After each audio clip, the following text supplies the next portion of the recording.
In this video, I'll show you how to create realistic cinematic videos using VEO3, Google's most advanced text-to-video model yet.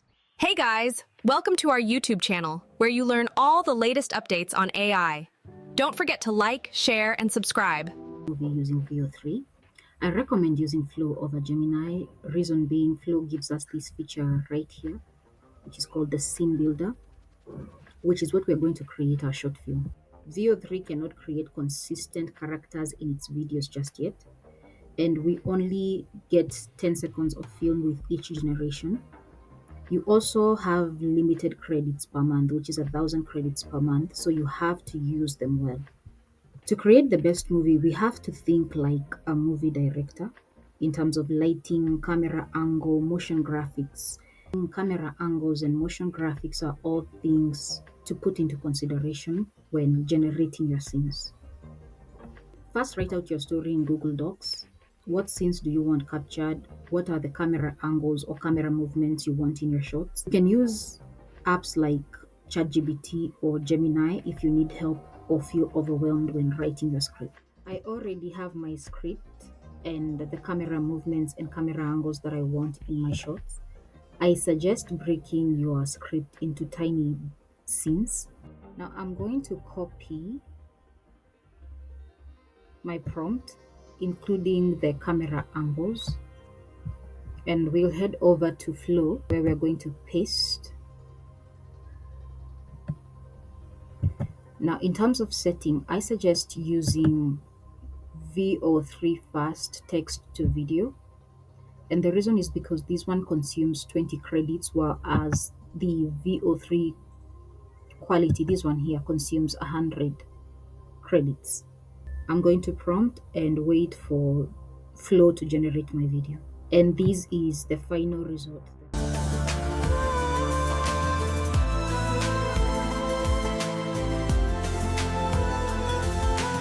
If you don't like what you've got, you can prompt again, but I like my results, so I'll use the scene builder to continue with my scene.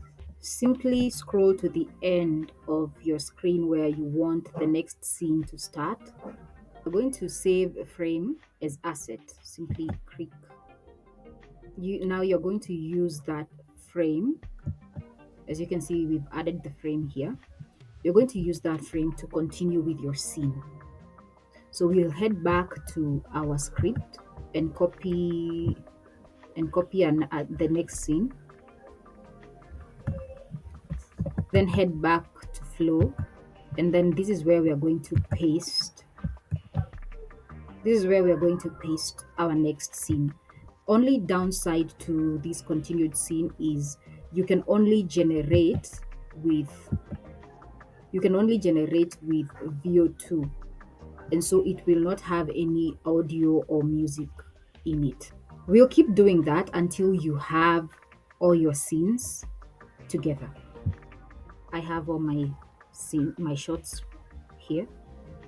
What you're going to do is download. Simply click on this download button, and then choose the size you want. You can either upscale or download the original size. I simply download the original size.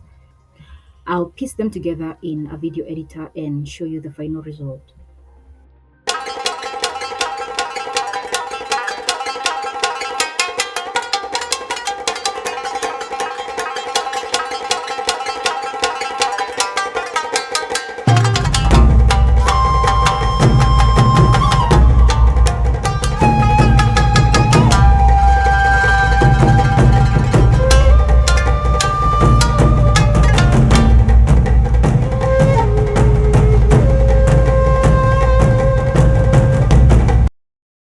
And that's it for this video, guys. Don't forget to like, share, and subscribe.